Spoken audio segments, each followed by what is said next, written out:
If America had a folk hero, a Robin Hood, somebody which today people still look up to with some affection, it would come in the form of a notorious bandit by the name of John Dillinger. And of course, his story, as far as this is concerned, really started in January 1934, when he carried out a robbery with his gang at East Chicago at a bank, whereby they shot dead a police officer by the name of O'Malley. They fled to Tucson in Arizona, where they were quickly apprehended by federal police officers, and Dillinger was brought back here to Crown Point in Indiana to stand trial for that murder. And it's here that we intend to investigate further the legend and the paranormal connection to this jail and the memory of John Dillinger.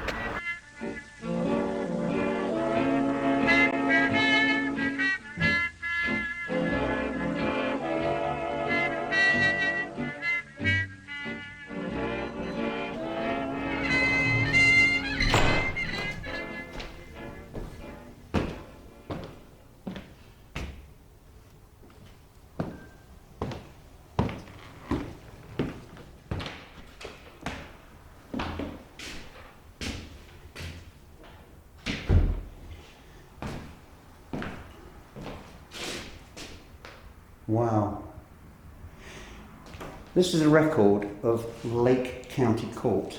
This heavy tome contains hundreds of records appertaining to people who were incarcerated here and were later convicted of various crimes, from petty theft, larceny to murder.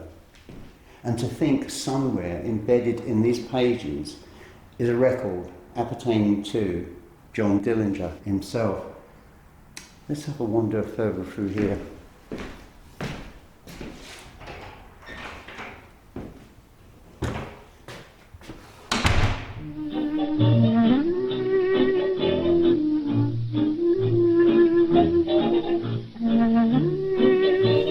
Now we're inside the cell block area, place where Dillinger was incarcerated during his brief stay before he escaped. And we carry on down here. This apparently was a cell in which John Dillinger lived for about a month, and if we step inside, it's very cramped. And here we have a full berth cell. Now if you look at it from today, it's quite run down, quite derelict, but in the period of John Dillinger, when he was here for about a month prior to his escape, this all would have been quite new and freshly painted. But the real humiliation of being a prisoner incarcerated in this cell, as with all the other cells here, are the facilities for toiletries, for example. There's one toilet in here which would have meant that 3 men would have been sat here watching a 4th actually sat on the toilet. There's no privacy here whatsoever, but then also it's part of the punishment, isn't it? And here tonight we're hoping that we're going to be able to tap into the spirit of John Dillinger, or indeed any of the other inmates who lived and died through this period. I'm finding this quite exciting, a slight degree of trepidation because we're dealing with a criminal element, and we don't know how the criminal element is going to react to us when we start asking probing questions. But from my point of view as an historian and investigator, I'm finding the opportunity of the premise of doing this to be thoroughly exciting. Come on, you were just here. Line out for us. Are you upset that we're in your cell, buddy? Yes.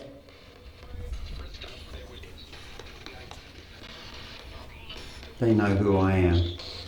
They know who I am. You know Chris. You just said Chris. He just said Chris. Yeah. He just said Chris. Yeah. You know I'm a cop. Yeah. That's the idea. Now, I'm not a bad person. I might have been a police officer, but I wasn't a police officer in the period that you were here. I'm not a corrupt person. We're getting more lights. Do you trust me? Do you want me to be here?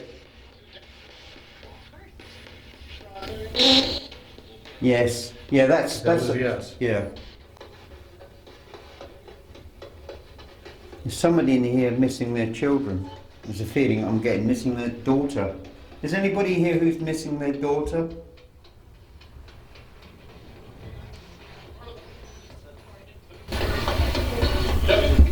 Yes. Yes. What is her name? I'm getting the emotion of someone missing their daughter. I know it sounds weird, but that's what I'm feeling. What is her name, please? Mary? Mary. I just had this image in my mind of a man missing his daughter. Really missing his daughter. All he's thinking about is his daughter. He obviously never got back to his daughter. That's the feeling I had. And we've had responses. We had a voice saying the name of Mary for his daughter and that she was 9 years of age. What happened to Mary? I have the impression that you're here because of Mary and you feel guilt because of it. Wow, look. Yes.